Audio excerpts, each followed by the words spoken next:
बाप आंगन में लगे हुए पेड़ की तरह होता है।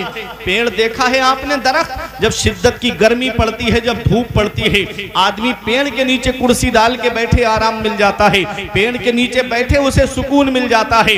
हमारे बुजुर्गों ने फरमाया बाप आंगन में लगे हुए पेड़ की तरह होता है।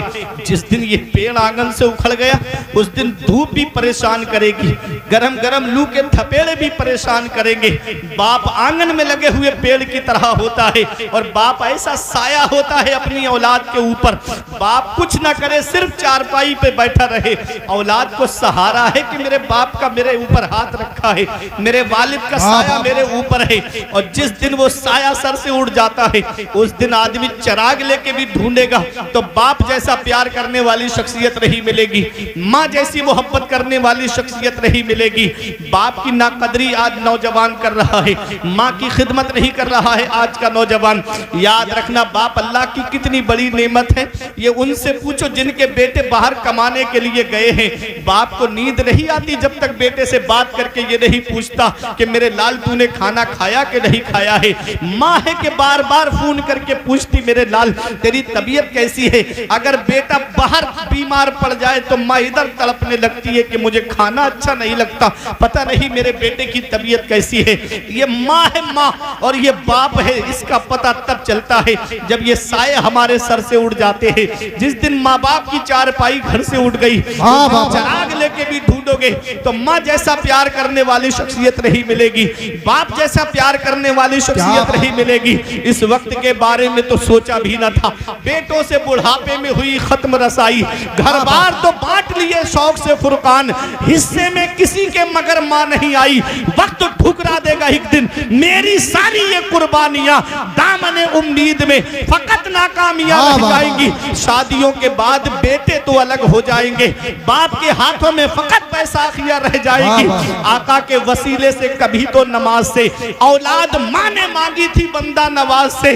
अरे अब्बा की आंख का जो चश्मा ना ला सके मैयत पे आ रहे हैं हवाई जहाज से। बाबा नारे तकबीर, नारे तकबीर, नारे रिसालत, बस लगे आला हजरत अल्लामा फरकान रज़ा मंजरी जिंदाबाद। नारे तकबीर, नारे तकबीर, नारे रिसालत, बस लगे आला हजरत शायर इस्लाम अहमदुल फत्ताह, शायर इस्लाम अहमदुल फत्ताह। नारे तकबीर, नारे रिसालत, बस लगे आला हजरत सरजमीने बरेली शरीफ मुल्ला खेड़ा जिंदाबाद।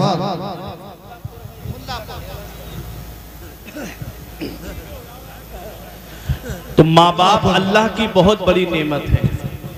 जिस दिन माँ बाप का साया सर से उठ गया उस दिन एहसास होता है हम कितनी बड़ी नेमत से महरूम हो गए। ऐ नौजवानों, कभी माँ बाप की बद्दुआएं लेने का सबब मत बनना, उनकी दुआएं लेने का सबब बनना।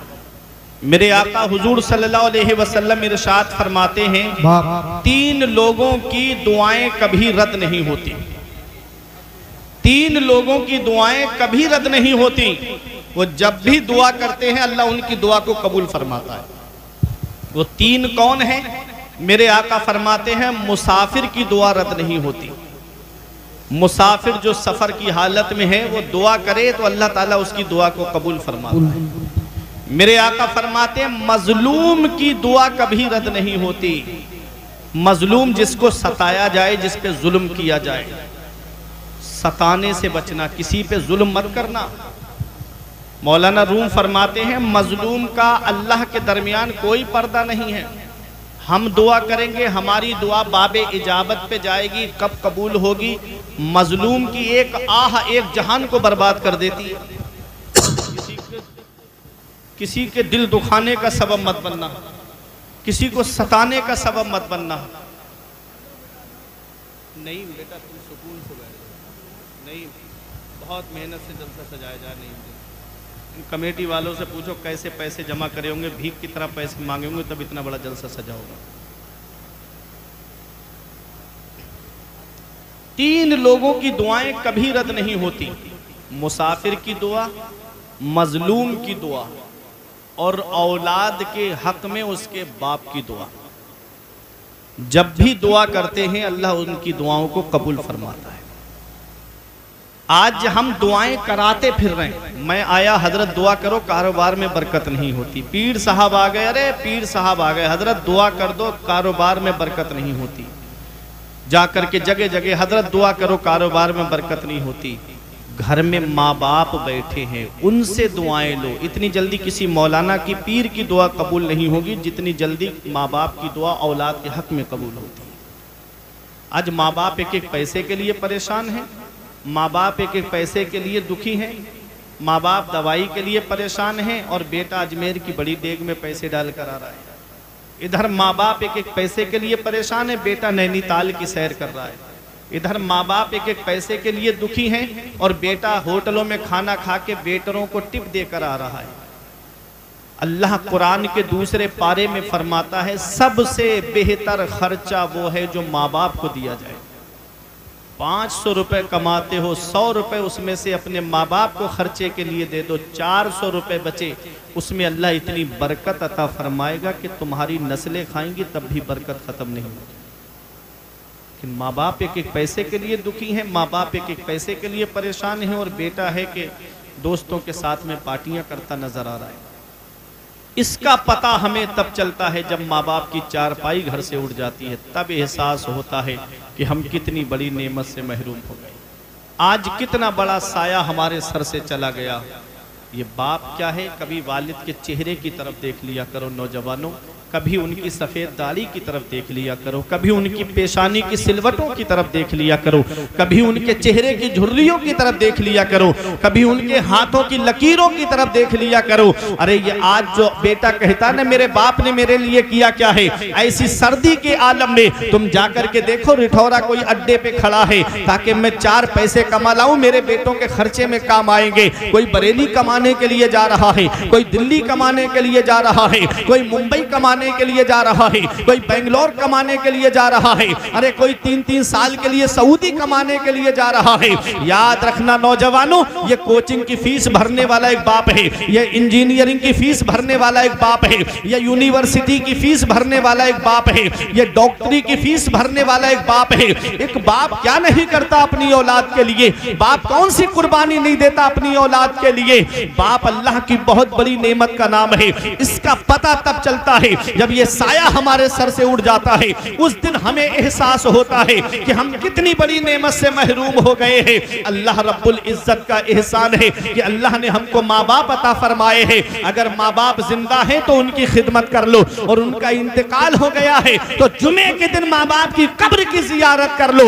नबी फरमाते हैं जुमे के दिन जो माँ बाप की कब्र की जियारत कर ले, ऐसा बेटा फरमाबरदारों में लिखा जाता है, ऐसा बेटा माँ बाप के साथ में हुस्ने सुलूक करने वालों में लिखा जाता है। वाह वाह वाह, जिंदाबाद। तो ये माँ बाप है, इसका पता हमें तब चलता है जब ये साए हमारे सर से उड़ जाते हैं। अब शबे बारात आ रही है ना, अब आप फेसबुक देखेंगे, इंस्टा को देखेंगे और व्हाट्सएप को देखेंगे तो वो माफी नामे चलने वाले हैं। कुछ दिन में आप देखेंगे माफी नामे चालू हो जाएंगे कि मुझसे कोई गलती हो गई हो तो माफ कर देना, मुझसे कोई खता हो गई हो तो माफ कर देना, मुझसे कोई गलती हो गई हो तो माफ कर देना। इधर बाप नाराज बैठा है, इधर भाई नाराज बैठा है, इधर बहनें नाराज बैठी है, इधर माँ नाराज बैठी है, इधर चचा ताऊ से झगड़ा करके नाराज बैठा हुआ है। याद रखना, और माफी कहाँ मांगी जा रही है? फेसबुक पर। नाराज कहाँ है? घर के अंदर परिवार वाले। माफी इंटरनेट पे मांगी जा रही है, माफी फेसबुक पे मांगी जा रही है, माफी व्हाट्सएप पे मांगी जा रही है। वो जो तुमको पहचानते तक नहीं उनसे माफी मांग रहे हो, जो तुमको जानते तक नहीं उनसे माफी मांग रहे हो, अरे जो तुमको जानते तक नहीं है उनसे माफी मांग रहे हो। माफी अपने वालिद से आकर के मांगो, माफी अपनी माँ से आकर के मांगो, माफी अपने भाई बहनों से आकर के मांगो, अपने चचा ताऊ से आकर के मांगो। जिनके दिल को तुमने दुखाया है वो तुमको माफ करेंगे, अल्लाह तुमको माफ फरमाएगा, वो तुमको माफ करेंगे, मेरा रब तुमको माफ फरमाएगा। याद रखना प्यारे मुसलमानों, माँ बाप अल्लाह की बहुत बड़ी नेमत है, इनको कभी नाराज मत करना, कभी इनको सताने का सबब मत बनना। मौलाना रूम फरमाते हैं पहली मोहब्बत है माँ बाप की जो दुनिया में बदला मांगती है। अगर तुमने अपने माँ बाप के साथ भलाई की तो तुम्हारी औलाद तुम्हारे साथ भलाई करेगी, और अगर तुमने अपने माँ बाप के साथ भलाई नहीं की तो बुढ़ापे में ये उम्मीद लगा के मत बैठना कि तेरी औलाद तेरा सहारा बन जाएगी। इसलिए किसी को सताने का सबब मत बनना, किसी का दिल तोड़ने का सबब मत बनना। मौलाना रूम फरमाते अज हजार काबा यक दिल बेहतरस, दिल बदस्त आबुर के हज्जे अकबरस। किसी मुसलमान का दिल रख लेना ये हज्जे अकबर है, बड़ा वाला हज है। अल्लाह हज्जे अकबर का सवाब अता फरमाए। सुभान अल्लाह, सुभान अल्लाह। नारे तकबीर, नारे रिसालत, बस लगे आला हजरत, अज़मते वालिदैन, जिंदाबाद जिंदाबाद। अपनी आखिरत की तैयारी करो, नेक अमल करके दुनिया से जाओ, मुत्तकी बन के दुनिया से जाओ, परहेजगार बन के दुनिया से जाओ। वला तज़िरु वाज़िरतुन विज़रा उखरा, क़यामत में कोई जान किसी जान का बोझ नहीं उठाएगी। सबको अपना अपना हिसाब देना है, सबको अपना अपना जवाब देना है। क्या तैयारी की हमने आखिरत की, क्या तैयारी की हमने कब्र में जाने की। ये अचानक आने वाली मौतों से इबरत हासिल नहीं करते, ये अचानक आने वाली मौतों से नसीहत हासिल नहीं करते। साथ जिनके थे यहाँ लश्करों फौजों सिपाह, बेकसाना कब्र के अंदर अकेले चल बसे। एक साथ भी ना ठहरे वादा जिनका आ गया, जी के जी में रह गए अरमान सारे चल बसे। पढ़ के तू कुरान को अब जमा कर ले कुछ सवाब, कब्र पर फिर कौन आए फातिहा के वास्ते। काम वो कर ले प्यारे जिसके 22 कब्र में बागे रिजवा से खुले खिड़की हवा के वास्ते। काम दोजक के किए जन्नत का है उम्मीदवार, कसरे जन्नत तो बना है पारसा के वास्ते। वाह वाह। जो मुत्तकी हैं, जो परहेजगार हैं, वो डरते हैं अपने रब से। उनके दिल में खौफे खुदा है कि हम अपने रब के सामने खड़े कैसे होंगे, हम जवाब कैसे देंगे। और एक हम हैं कि हमारी आंख से एक आंसू नहीं निकलता। अजाब कब्र को सुने हंसी मजाक, कब्रिस्तानों में आदमी जुआ खेल रहा है, कोई मैच खेल रहा है, कोई वहां पर जा कर के हंसी मजाक कर रहा है, कोई मोबाइल चला रहा है। कब्रिस्तान जो इबरत की जगह है, जहां से हमारे बुजुर्ग गुजरते थे तो रोते थे खड़े होके, आंखों से आंसू निकलते, दाढ़ी भीग जाती, आंसू जमीन पे गिरने लगते, खड़े होके इतना रोते। मौला अली शेरे खुदा गुजरते तो खड़े होके रोने लगते। पूछने वाले पूछते आप इतना रोते हो? तो कहते हैं ये कब्र दुनिया की मंजिलों में आखिरी मंजिल है, और आखिरत की मंजिलों में सबसे पहली मंजिल है। कब्र के सवालों के जवाब में पास हो गया तो आगे आसानियां हैं, और फंस गया तो आगे बड़ी मुश्किलें हैं।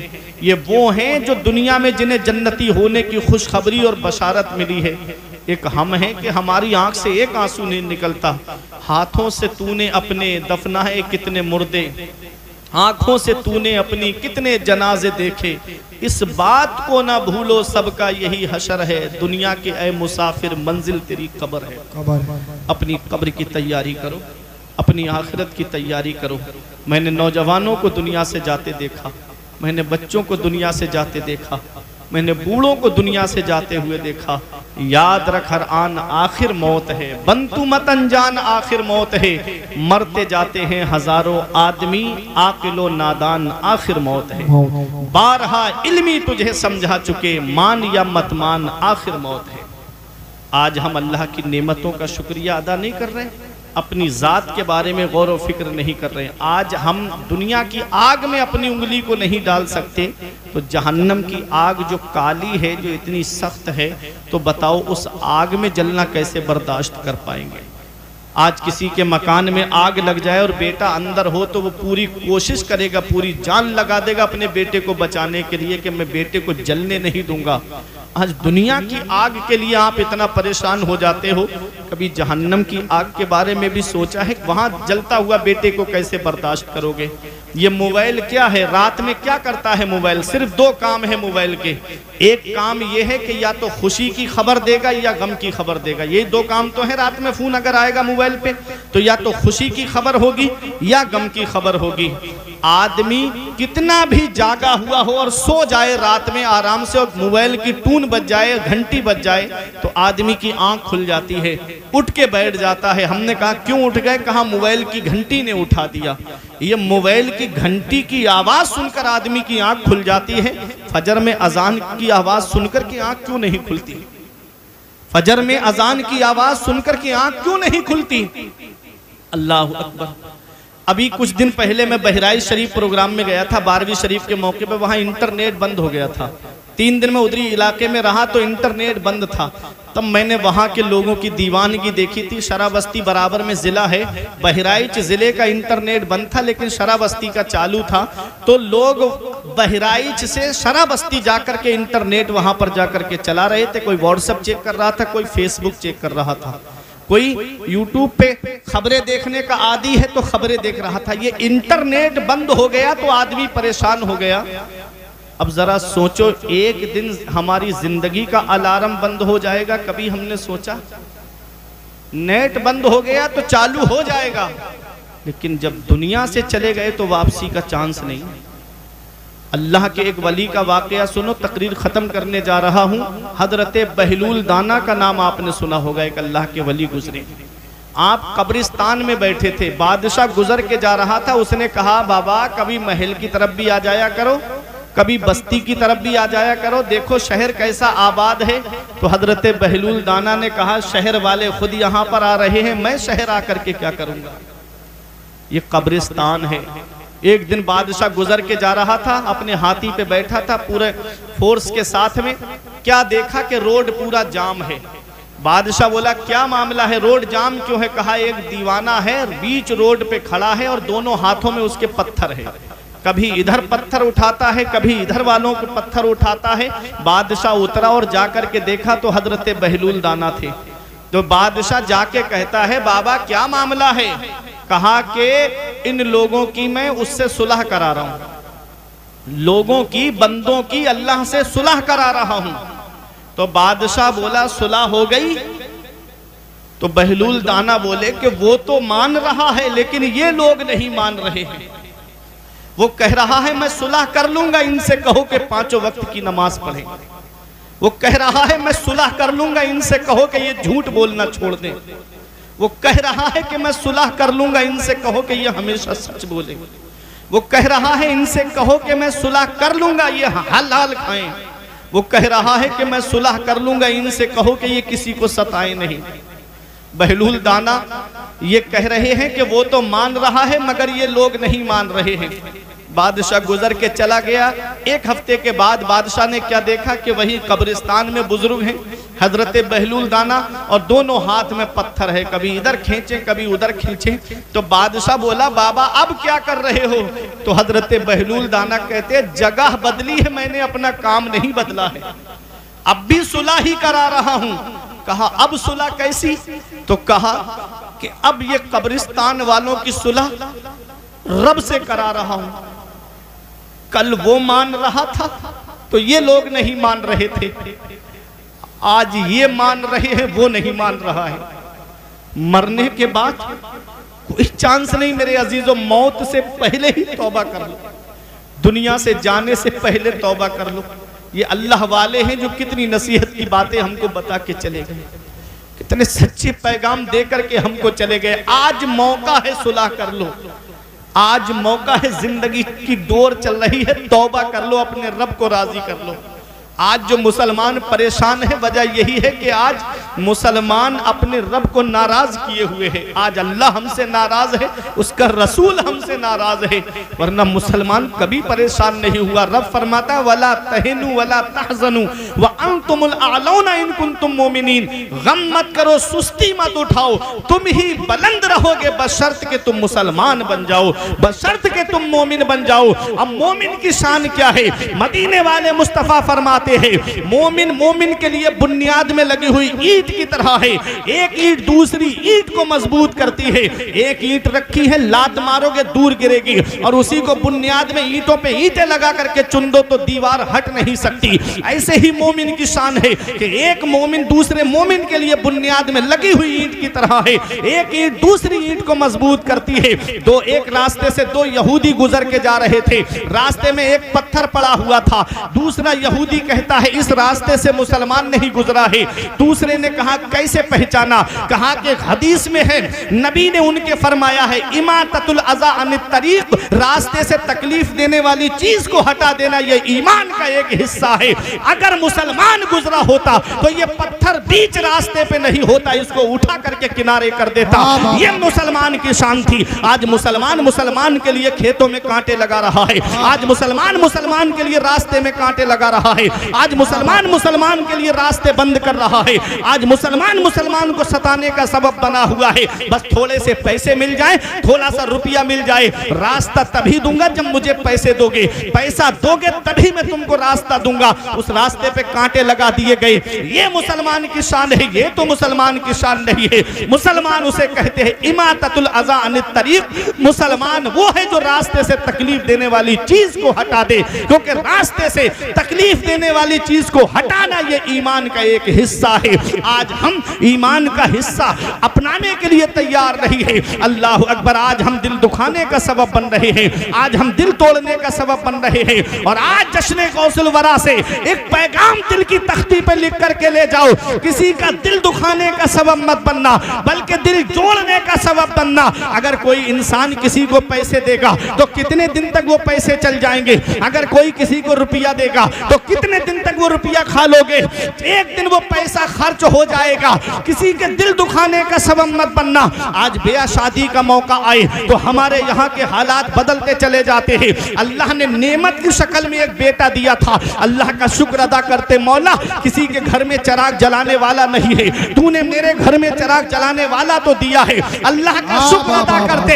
लेकिन जब उसकी शादी का नंबर आया तो किस्म किस्म की खुराफात जहन में आने लगी। मेरा एक ही तो बेटा है, इसकी शादी बड़े धूमधाम से करूंगा, इसकी शादी इतनी आसानी से नहीं करूंगा, फला को मेरे पड़ोस में बुलेट मिली है, मुझे 4 व्हीलर चाहिए। ये किस्म किस्म की लंबी लंबी डिमांडों के दरवाजे खोल दिए।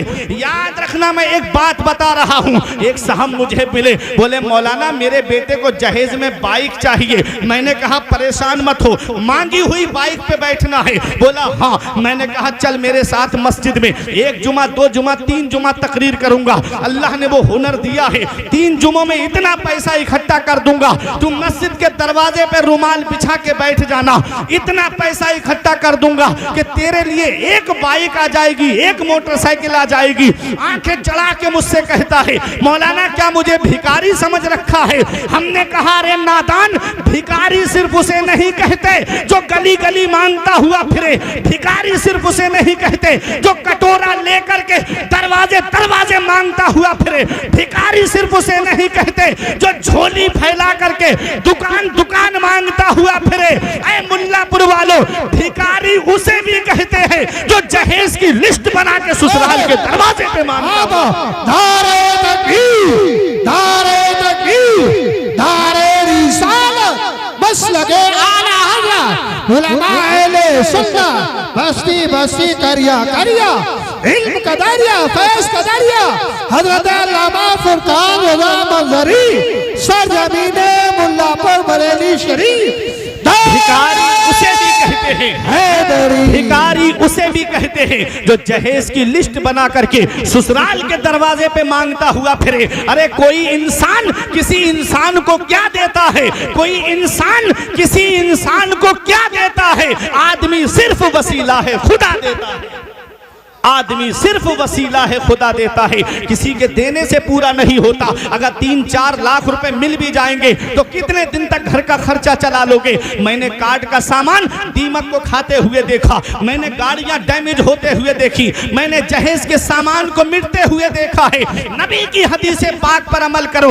नबी फरमाते हैं तुनकहुल मरअतु लिअरबइन लिमालिहा व लिहसबिहा व लिजमालिहा व लिदीनिहा फज़फर बिज़ातिद्दीन। नबी फरमाते हैं जब निकाह किया जाता है तो औरत की 4 चीजें देखी जाती है। या तो लड़की का माल देखकर निकाह किया जाता है, या लड़की का खानदान देखकर निकाह किया जाता है, या लड़की की खूबसूरती को देखकर निकाह किया जाता है, या उसकी दीनदारी को देखकर निकाह किया जाता है। क्या पैगाम दिया हमारे नबी ने?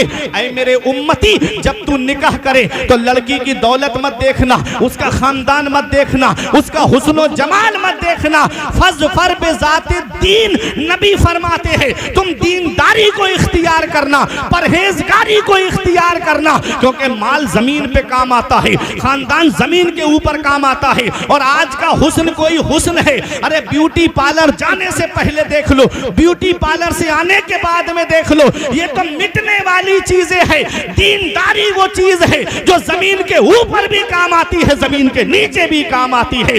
दीनदारी को इख्तियार करो, परहेजगारी को इख्तियार करो। दीनदार लड़की जब तुम्हारे घर में आएगी तो दीन नस्लों तक पहुंच जाएगा।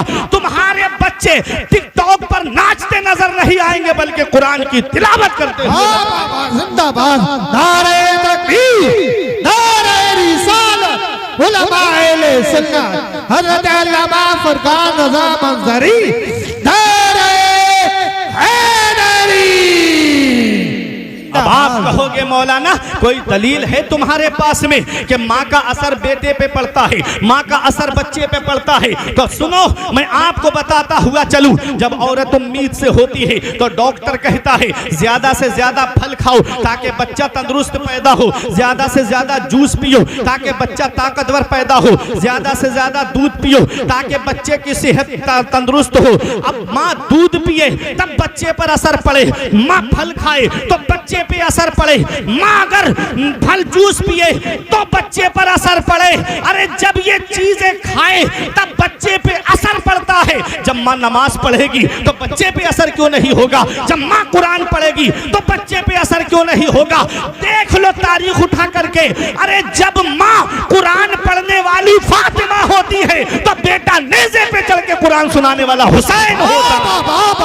नारे तकबीर, नारे रिसालत, उलमाए सुन्नत, जिंदाबाद जिंदाबाद। जब माँ कुरान पढ़ने वाली फातिमा होती है तो बेटा नेज़े पे चढ़ के कुरान सुनाने वाला हुसैन होता है। माँ जब उम्मुल खैर फातिमा होती है तो बेटा बगदाद का गौसे आजम होता है। माँ जब माह नूर बीबी होती है तो बेटा अजमेर का गरीब नवाज होता है। माँ जब साबिरा होती है तो बेटा अलाउद्दीन अली अहमद साबिर होता है। माँ जब ताहिरा होती है तो बेटा बाबा फरीदुद्दीन गंजे शकर होता है। अरे माँ जब नेक होती है तो बेटा मुजद्दिद आजम होता है। माँ जब नेक होती है तो बेटा हुज्जतुल इस्लाम होता है। माँ जब नेक होती है तो बेटा मुफ्ती आजम होता है। अब तमाम लोगों की तवज्जो, एक भाई भी खामोश नहीं रहेगा। अरे बाप वो है जो मुफस्सिर कुरान है और माँ वो है जो अपने जेवर देकर मंजरे इस्लाम के मुदर्रिसों की तनख्वाह अदा कर दे, तो उसके शिकम से जो बेटा दुनिया में आया उसी बेटे को दुनिया ताज शरिया के नाम से जानती है। जिंदाबाद जिंदाबाद, बहुत अच्छे, क्या बात है, जिंदाबाद।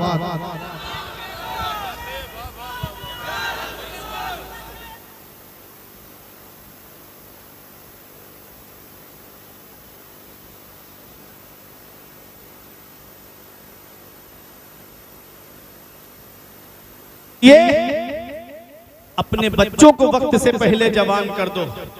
हीरो हीरोइन का किरदार देकर नहीं, फिल्मी एक्टरों का किरदार देकर नहीं, जवान करना है तो बगदाद के गौसे आजम का किरदार देकर जवान करो। हुजूर रेहाने मिल्लत ने बरेली शरीफ से पैगाम दिया था, जमाना खफा है तो क्या गम है इसका, जमाने को ठोकर लगाए चला जा, जमाना ही एक दिन तेरे साथ होगा, तू आका को अपने मनाए। अरे बोलो मोहब्बत से सुभान अल्लाह। इतनी सर्दी नहीं पड़ रही है, मुझे देखे पसीना आ रहा है। आप भी जब नबी के इश्क में बोलेंगे तो मोहब्बत से इश्क रसूल की गर्मी को अपनाओ। बोलो तलब के सुभान अल्लाह। तो किसी का दिल दुखाने का सबब नहीं बनना है, दिल जोड़ने का सबब बनना है। कोई इंसान किसी इंसान को क्या देता है? आदमी सिर्फ वसीला है, खुदा देता है। आदमी सिर्फ वसीला है, खुदा देता है। जरदार देख कर ना जमींदार देखकर, रिश्ता करो नबी का वफादार देखकर। जरदार देख कर ना जमींदार देखकर, रिश्ता करो नबी का वफादार देखकर। आज बेटियां बोझ बनती जा रही हैं। क्यों? जहेज की लंबी लंबी डिमांड की वजह से। मेरे आका फरमाते हैं कुल्लुकुम राइन व कुल्लुकुम मसऊलुन अन रइयतिही। तुम में का हर शख्स जिम्मेदार है और अल्लाह कयामत के दिन हर शख्स से उसकी जिम्मेदारी के बारे में पूछेगा। बाप औलाद का जिम्मेदार है, छोटा भाई बड़ा भाई छोटे भाई बहनों का जिम्मेदार है, शौहर बीवी का जिम्मेदार है। हर शख्स से उसकी जिम्मेदारी के बारे में पूछा जाएगा। मस्जिद का इमाम तबलीग दीन के एतबार से अपनी बस्ती का जिम्मेदार है, हर शख्स जिम्मेदार है।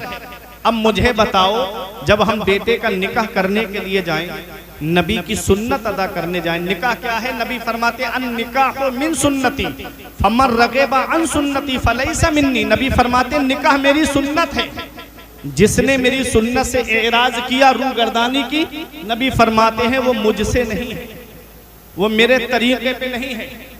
मतलब हम नबी की सुन्नत अदा करने जा रहे हैं, नबी की सुन्नत। और उस सुन्नत की अदायगी के मौके पे बताओ, अगर डांस पार्टी नाचे तो क्या उस निकाह में बरकत होगी? बताओ मुल्लापुर वालों, अगर निकाह नबी की सुन्नत को अदा करते वक्त अगर डांस पार्टी नाचे उस निकाह में बरकत होगी? जिस शादी में एक हफ्ता पहले औरतें ढोल बजाना शुरू कर दें तो बताओ क्या उस शादी में बरकत होगी? जिस शादी में हल्दी की रस्म के नाम पे, मेहंदी की रस्म के नाम पे बेपर्दगी का बाजार गर्म किया जाए, क्या उस शादी में बरकत होगी? जिस शादी में बैंड बजे, बताओ क्या उस शादी में बरकत होगी? यही वजह है कि एक तो हफ्ता नहीं गुजरता बहू अपना चूल्हा अलग कर लेती है। अब ये साहब बैठे रो रहे हैं, मौलाना साहब किसी मौलाना का पता बता दो, कोई आमिल बता दो। हमने कहा क्या हुआ? कहा मेरा बेटा चला गया। हमने कहा इन्ना लिल्लाहि, बोले मरा नहीं है, जिंदा है। हमने कहा कहाँ चला गया? बोले बहू ने उस पे अपना कब्जा कर लिया, अब वो ना हमारी बात सुन रहा है ना अपनी माँ की बात सुन रहा है। हमने कहा तो परेशान क्यों हो? कहने लगे मौलाना मेरा पला पलाया बेटा मेरे हाथ से चला गया, मुझे भी बताओ, मैं भी किसी मौलाना से करा के लाऊंगा, उसे अपने कब्जे में करूंगा। हमने कहा लड़की की कोई गलती नहीं है। बोले आप भी ऐसी बात कर रहे हो? हमने कहा लड़की की कोई गलती नहीं है। अरे तुमने अपने बेटे की कीमत बोली थी, तुमने अपने बेटे की कीमत लगवाई थी और उसके बाप ने उसे खरीद करके उसको दिया है। अब जो इंसान जिस चीज को खरीदता है उस पर कब्जा उसी का होता है जो उसकी कीमत को चुकाता है। तुमने तो जहेज के नाम पर बेटे की बोली लगवाई, उसके बाप ने वो बोली को पूरा किया है, अब उस पर लड़की का कब्जा नहीं होगा तो बताओ किसका कब्जा?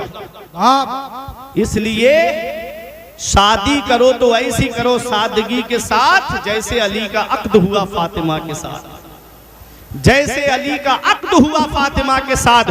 हमने कहा हम मांगने से मना नहीं करते, मांगो, मांगना मोमिन की शान है।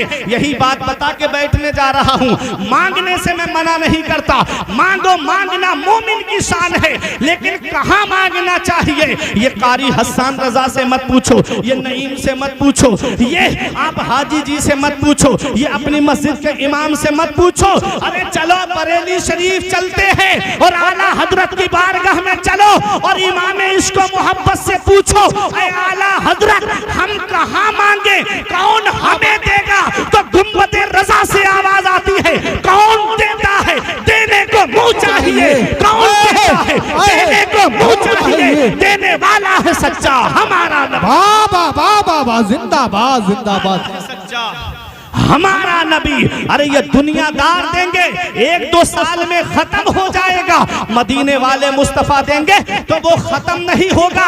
हातिम ताई के पोते ने एक सैयद से कहा, एक आले रसूल से कहा, मेरा दादा वो है जो 7 दरवाजों से बांटता है, और बांटने की शान ये है कि एक दरवाजे पे लेकर के जब दूसरे दरवाजे पर आए तब भी देता है, तीसरे पे आ जाए तब भी देता है, चौथे पे आए तब भी देता है, 5वें पर आए तब भी देता है, 6, 7वें तक आ जाए तब भी मना नहीं करता है। मेरा दादा तब भी देता है। तो आले रसूल ने कहा वो तेरा दादा है, सैयद ने कहा वो तेरा दादा है जो 7 दरवाजों से बांटता है, तब भी साइल का सवाल पूरा नहीं होता है। अरे मेरे नाना की ये शान है कि एक दरवाजे से बांटते हैं, और जो भी एक बार मेरे नाना की चौखट पर आ जाए कयामत तक किसी के सामने हाथ नहीं फैलाता है। वाह क्या जूदो करम है शहे बता तेरा, वाह क्या जूदो करम है शहे बता तेरा, नहीं सुनता ही नहीं मांगने वाला तेरा। बाबा नहीं सुनता ही नहीं मांगने वाला तेरा, वही रब है जिसने तुझको हमतन करम बनाया, हमें भीख मांगने को तेरा आस्था बताया। मांगना है तो रब की बारगाह में आकर के मांगो। मांगना है नबी के दर से मांगो, अल्लाह देगा, उसका रसूल देगा, तब घर का गुजारा होगा। किसी के सामने हाथ मत फैलाना, जहेज की लंबी लंबी डिमांडों के नाम पे किसी के सामने झुकना नहीं, बस कहना मेरा रब जो मुझे देगा वो मेरे लिए काफी है, और जो किस्मत में आपके पास आपके लिए है वो आपके पास आएगा। मौला अली शेर खुदा फरमाते हैं, किस्मत का रिस्क इंसान को ऐसे तलाश करता है जैसे मरने वाले को मौत तलाश करती है। तो जो आपकी किस्मत में है वो आपको मिलेगा, किसी के सामने झुकना नहीं, हाथ नहीं फैलाना। ये पैगाम है आज के जलसे से मेरा आपके लिए। और जब शादी करने जाओ तो अपने बच्चों की शादी में शैतान को शामिल मत करना। ये डांस पार्टियां, ये बैंड बाजे थोड़ी देर का मजा है, उसके बाद वो सन्नाटा है, वो खामोशी है, पैसा भी खर्च हो गया, तकलीफ भी, गम भी। अल्लाह और उसके रसूल के जिक्र से शुरुआत करोगे तो शादी में भी बरकत होगी, घर में भी बरकत होगी, आने वाली नस्ल में भी बरकत होगी। वफी अनफुसिकुम अफला तुबसिरून, अपनी जात के बारे में गौर व फिक्र नहीं करते। और जब निकाह करने के लिए जाओ तो गरीबों की बेटियों को अपनाया करो। वो तो किस्मत वाले हैं कि जिन्हें खिदमत खल्क का मौका मिल जाता है, वो नसीब वाले हैं कि जिन्हें खिदमत करने का मौका मिल जाता है। मदीने वाले मुस्तफ़ा फरमाते हैं, खैरुन्नास मन यनफउन्नास, लोगों में सबसे बेहतर वो है जो लोगों को फायदा पहुंचाए, जो लोगों को नफा पहुंचाए। अल्हम्दुलिल्लाह ये आप देख रहे हैं, ये हुसैनी वेलफेयर सोसाइटी के नौजवान कितनी जिम्मेदारी उठाए हुए हैं। जब मैं जलसे से बोल रहा हूं तो कोई जिम्मेदार ही चीज होगी ना, कितनी जिम्मेदारी उठाए हुए हैं। कहीं गरीब बेटियों के जब शादी का मामला आता है तो ये खामोशी के साथ में उसके जहेज का पूरा इंतजाम कर देते हैं। चंद लोग मिलकर के पूरा जहेज का इंतजाम करते हैं। अल्हम्दुलिल्लाह ईद के बाद 5 लड़कियों की शादी की जिम्मेदारी उठाए हुए हैं।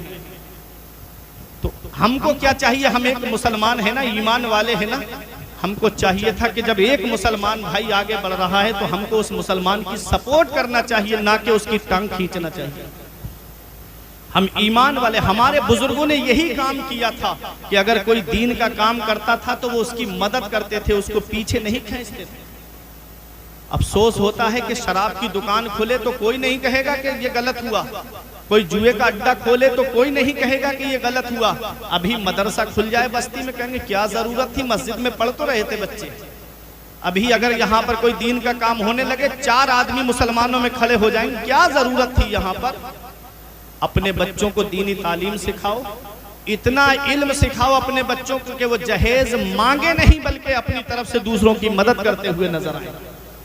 अपनी बच्चियों को भी तालीम सिखाओ, दीनी तालीम सिखाओ, अपनी बच्चियों को भी इल्म से आरास्ता व पैरास्ता करो। तलबुल इल्मी फरीदतुन अला कुल्li मुस्लिम व मुस्लिमा, इल्म दीन हासिल करना हर मुसलमान मर्द औरत पे फर्ज है। तो अपनी बच्चियों का, जो लड़कियों का मदरसा हो वहाँ अपनी बच्चियों को भेजो, दीनी तालीम हासिल कराओ। लड़कों का मदरसा हो वहाँ अपने बच्चों को कुरान व हदीस की तालीम सिखाओ।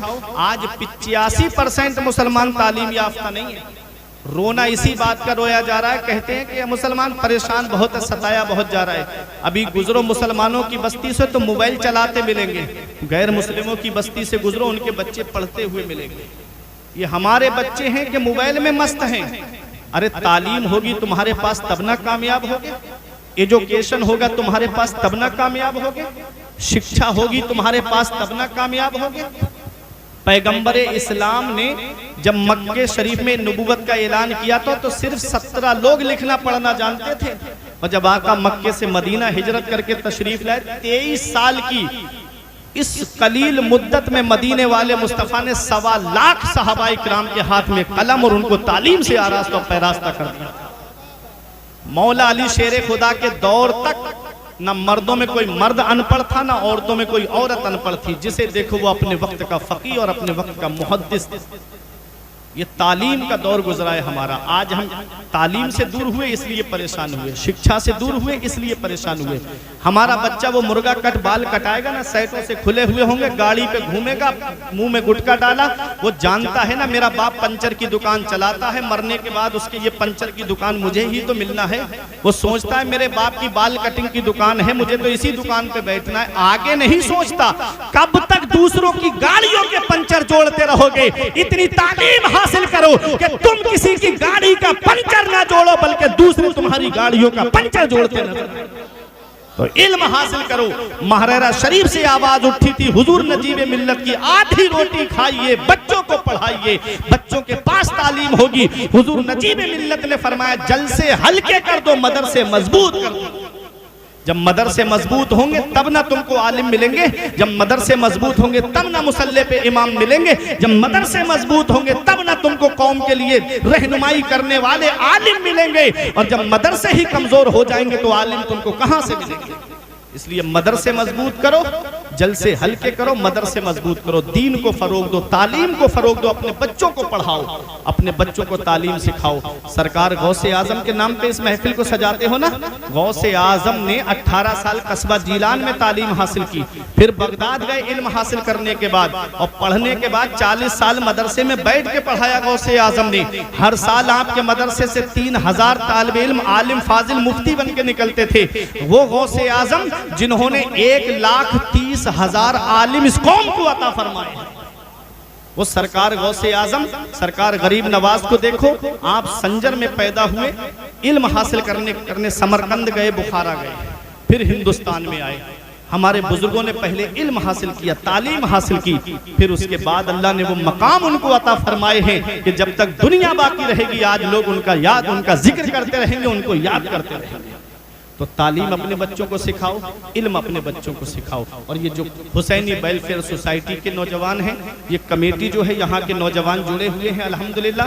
कभी मौका आए तो आप भी इनके कदम से कदम मिला करके खड़े हो जाना, इनके साथ में चलना। किसी एक बेटी का घर अगर आपके पैसे से बस गया और उसने सच्चे दिल से दुआ दे दी तो अल्लाह ताला तुम्हारे घर में इतनी बरकतें अता फरमाएगा कि नस्लें खाएंगी तब भी वो बरकत खत्म नहीं होगी। ये जिंदगी सवारिए, दिलशाद कीजिए, लम्हात जिंदगी के ना बर्बाद कीजिए। जब मकसद हयात इबादत खुदा की है, पढ़िए नमाज, मस्जिदें आबाद कीजिए। सभी के सामने एक दिन जरूर आता है, ये हुस्न फानी है लेकिन गुरूर आता है। किसी क्रीम से पाउडर से कुछ नहीं होता, नमाज पढ़ने से चेहरे पे नूर आता है। परवरदिगार आलम की बारगाह में दुआ है, मेरे कुछ अर्ज करने में सबकत लिसानी की वजह से या बतकाज़ा बशरियत कोई गलती हो गई हो तो मौला मुझे माफ फरमाए। अस्तगफिरुल्लाह रब्बी मिन कुल्लि ज़ंबिन व अतूबु इलैह। कलमा तैयब पढ़ने ला इलाहा इल्लल्लाहु मुहम्मदुर रसूलुल्लाह सल्लल्लाहु अलैहि वसल्लम। रही कली तो फूल खिलेंगे, जिंदगी बाकी रही तो फिर मिलेंगे। अस्सलामु अलैकुम व रहमतुल्लाहि व बरकातुहू। इस कमेटी से हसन भाई भी जुड़े हुए हैं अल्हम्दुलिल्लाह। सुभान